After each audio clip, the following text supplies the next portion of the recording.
With Modern Horizons 3 just coming out around the corner, I personally think that this set is going to completely change Magic the Gathering as a whole.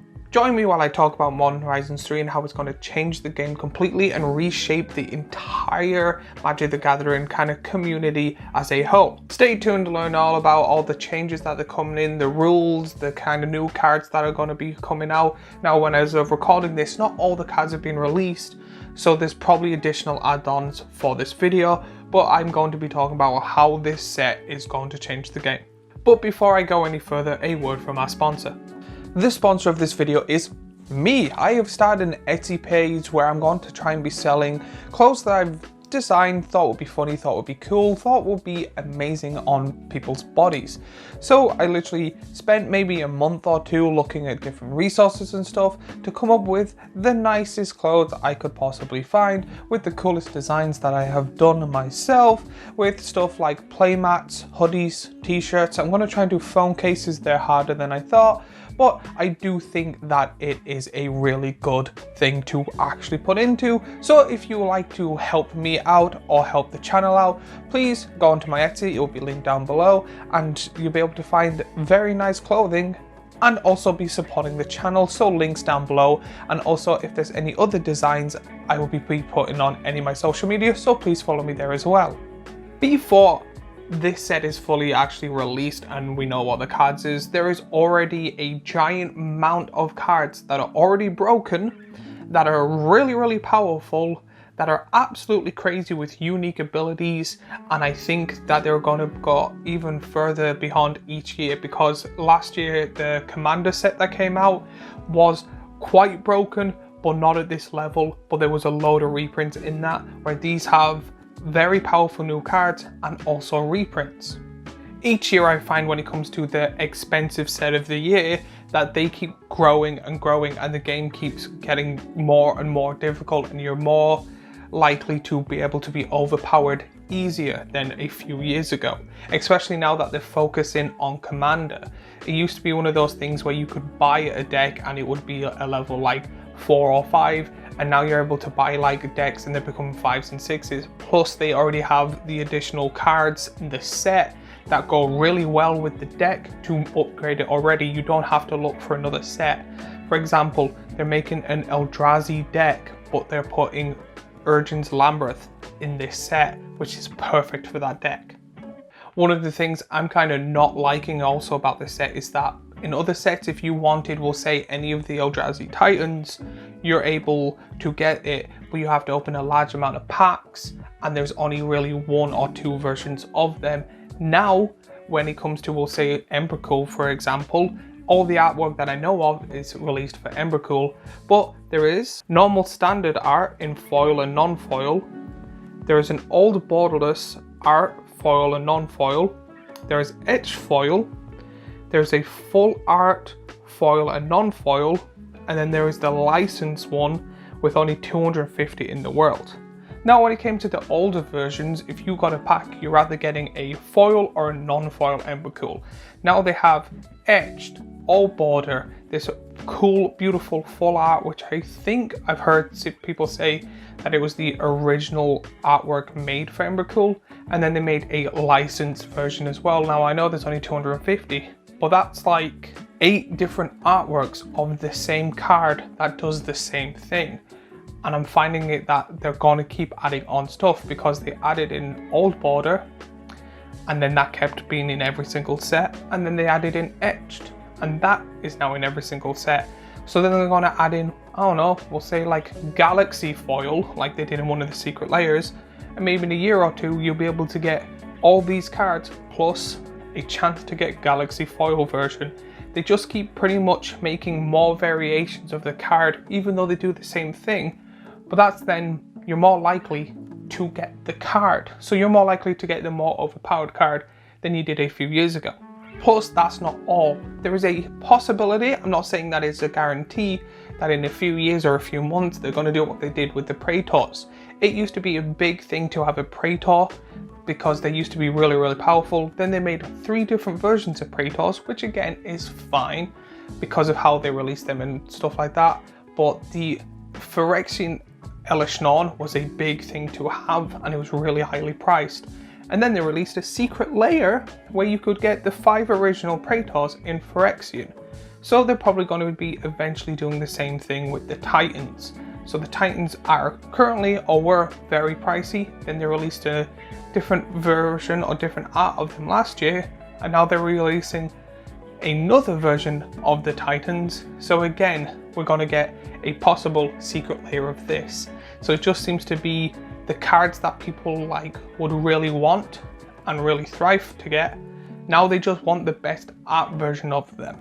And I'm thinking this set is the perfect example of how we are going to see Magic in the future, comparing it to, we'll say, the Commander class or the Modern Horizons 2. The next problem I have with this that I think is also going to change Magic and keep getting worse is the price of the packs. The price of the packs keep going up. I know that's due to inflation, but the expensive pack seems to be more of a thing that they're hard focusing on the people that have the money, because it's worth getting, we'll say, 2 or 3 collector boxes than it is just getting 1 or 2 collector packs. And then it just, in the secondary market, trickles down. So it seems it's more turning into, if you don't have the money to buy the pretty art, or you don't have the money to buy the pretty cards, you kind of have to wait for the prices to lower while the person spends, like, we'll say, 2 grand on the collector boxes, and then you just have to wait for them. So it seems like they're putting we only really care about the people that are able to spend money on our company than the people that love the game. Even though there are people that can't spend the money that also love the game. But now let's talk about the cards that have been released in the set. That's going to make this set even more broken and make Commander games that extra level harder. Now, when in saying this, none of the cards, or not all the cards, have been fully released. I'm basing this off the cards that I've seen and that I'm able to get the images of. So if I've missed a few cards and you're probably thinking, what about this? That means that card has not been. But if you get the gist of what I'm saying, it will help you go, yeah, he's picked like 4 cards and I know an extra 4 cards that are exactly like that. So he's possibly correct or got something here.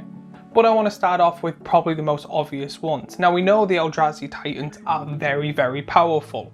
However, these 3 Eldrazi Titans are ridiculously powerful.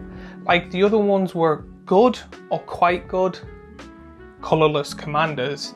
Now these are very good colorless commanders because they all do ridiculously stupid stuff very well. How they're releasing sets and stuff, these are easier and more powerful commanders than people will let on. But you get cards like Kozilek the Broken Reality. For 9, you get a legendary creature Eldrazi that is a mythic. When you cast this spell, up to 2 target players each manifest 2 cards from their hand. For each card manifested this way, you draw a card. Other colorless creatures you control get +3/+2 and is a 9/9. So this deck is, in my opinion, a very little Eldrazi Scion, the little mana rocks that you sacrifice deck. Now with that, there is a lot of cards that make them, and they're very easy and powerful to make now, and they're releasing more and more.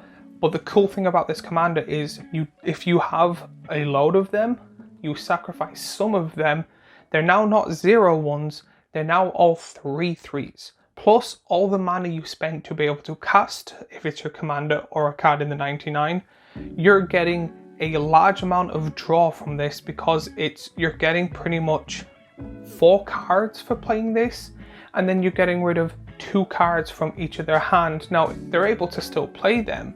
However, if you, because of the extra mana you're getting, you're able to board wipe or something or kill stuff on their side, and they're literally becoming less and less like able to play. I'm finding these Titans, again, I'm going to be saying this a few times, absolutely broken. But the second Titan I want to talk about is Ulamog the Defier. For 10, you get a legendary creature Eldrazi that is a mythic. Whenever you cast this spell, target opponent exiles half their library rounded up. Ward, sacrifice 2 permanents. Ulamog the Defier enters the battlefield with a number of 1/1 counters on it equal to the greatest mana value among cards in exile. Ulamog has Eliminator X, where X is the number of 1/1 counters on it and is a 7/7. Again, This seems to be the original Ulamog that also like halves your base, and then you get to do like exile 2 things and stuff. This just seems to be, we're gonna pump him up with a large amount of steroids because it gets Annihilator for each +1/+1 counter on it. There are cards out there that you're able to pump up your creature ridiculously. You're able to proliferate. There's cards that let you put all the 1/1 counters on a certain creature. And then there's the mana, the artifacts that you get to put all the artifacts at the beginning of your upkeep onto 1 for the creatures that die. So again, if you've been stacking this up for a few turns, you put this on, he enters the battlefield, we'll say gets 5 1/1 counters, but then at the beginning of your next turn, you have the mana rock, the artifact that gets you additional. Like it can just be outrageous. And it could be one of those games that, again, if you don't have the legendary rule and stuff, and you make like you Mirage it or Miriam it and make copies of it, you're literally sitting there with a full board while all 3 opponents have nothing if built correctly. And then finally, out the 3 titans we have Emrakul the World Anew. For 12 you get a legendary creature, Eldrazi, that's a mythic. When you cast this spell, gain control of all creatures target player controls. Flying. Protection from spells and from permanents that were cast this turn. When Emrakul the World Anew leaves the battlefield, sacrifice all creatures you control, and it has Madness, pay 6 waste, and is a 12/12. This card is absolutely ridiculous. It literally just goes, you have a giant board, friend, that now board is mine.